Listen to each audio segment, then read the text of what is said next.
Konsep rumah ini mengusung gaya open door atau ruangan yang terbuka namun memiliki bagian dan fungsi masing-masing. Pada ruang utama tampak sebuah meja panjang yang bisa digunakan untuk duduk santai dengan para tamu dengan jumlah rombongan yang cukup besar. Dalam ruang utama ini terdapat juga kursi atau sofa yang bisa digunakan untuk menerima tamu sambil berbincang hangat. Di ruangan pribadi ini terlihat nuansa nasionalisme yang begitu kental karena ada lukisan seorang tokoh nasional Jenderal Besar Sudirman. Di ruang makan terdapat meja panjang dengan banyak kursi. Ruangan yang besar ini juga membuat ruang gerak orang semakin luas. Di rumah ini juga terdapat ruangan yang dikhususkan untuk menjadi tempat hiburan di tengah kunjungan siapa saja. Tempat ini bisa digunakan untuk bernyanyi atau bermain alat musik tanpa perlu khawatir suara mengganggu. Kediaman pendiri Partai Gerindra, Prabowo Subianto, di Desa Bojongkoneng, Hambalang, Bogor, Jawa Barat, sangat asri dan luas. Saking luasnya, ada lahan pertanian hingga lapangan pacu kuda di dalam kompleks rumah mantan Danjen Kopassus itu. Di dalam, selain rumah induk terdapat helipad, lapangan gembala kuda, istal, kandang kambing, hingga lahan pertanian seperti pisang, cabai, tomat, dan semacamnya. Entah berapa jarak dari rumah induk ke gerbang, Prabowo lebih suka naik mobil dibanding helikopter bila tak buru-buru. Meski naik mobil, Prabowo suka menyapa warga. Pak Prabowo dikenal sebagai orang ramah oleh warga sekitar. Di komplek area rumah Pak Prabowo terdapat klinik yang lengkap dengan rawat inap, dibuka 24 jam, dan dokternya ganti-gantian. Klinik itu gratis untuk warga yang ingin berobat. Di kompleks itu ada juga peternakan sapi, bebek, dan kambing.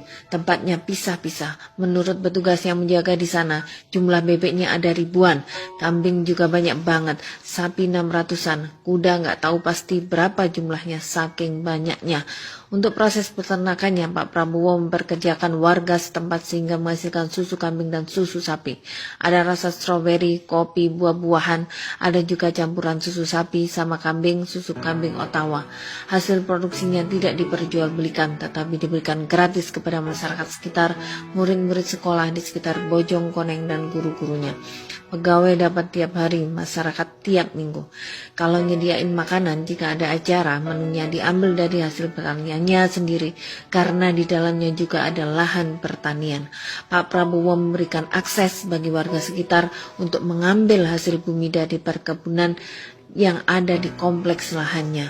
Hasil perkebunan ini juga tidak dijual, tetapi dibagikan kepada warga sekitar dan para pegawai yang bekerja di rumahnya. Pak Prabowo juga sering membuat acara-acara untuk warga, baik untuk anak yatim, janda, fakir miskin, terutama di bulan puasa. Di hari-hari biasa, warga sering diajak makan-makan di tenda. Dalam kesehariannya, Pak Prabowo tidak segan menyapa dan kadang memberi uang kepada anak-anak kecil di sekitar rumahnya di Hambalang. Pak Prabowo juga menyiapkan bus buat anak-anak sekolah di sekitar yang diantar jemput gratis. Bahkan banyak anak-anak di sekitar rumahnya yang dibiayai sampai lulus sekolah. Ada juga puluhan anak yang diberikan beasiswa untuk kuliah di Yordania. Prabowo juga merupakan bapak asuh bagi 8 ribuan anak-anak Papua. Prabowo melalui Partai Gerindra mengajarkan baca tulis dan kebersihan kepada anak-anak Papua agar punya bekal pendidikan yang lebih baik.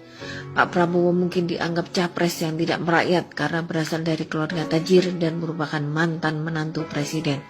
Walaupun ini hanya propaganda kampanye yang dihembuskan lawan, tetapi silahkan cek sendiri di lapangan, terutama di sekitar desa Bojongkoneng Hambalang.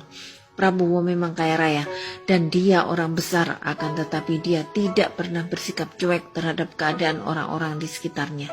Justru dengan kelebihannya, Prabowo membantu memajukan daerah sekitarnya dengan memberikan pelatihan bertani, beternak, dan memberikan kredit lunak untuk wira swasta kepada warga yang membutuhkan. Prabowo juga tidak pernah berpura-pura merakyat dengan berperilaku yang tidak wajar, yang bukan dirinya. Orang lain beranggapan bahwa merakyat berarti seperti rakyat kebanyakan, seperti orang miskin. Merakyat bagi Prabowo adalah bersikap wajar apa adanya. Tulus, ikhlas melakukan usaha yang bermanfaat untuk orang lain yang membutuhkan, tanpa perlu harus ada yang tahu.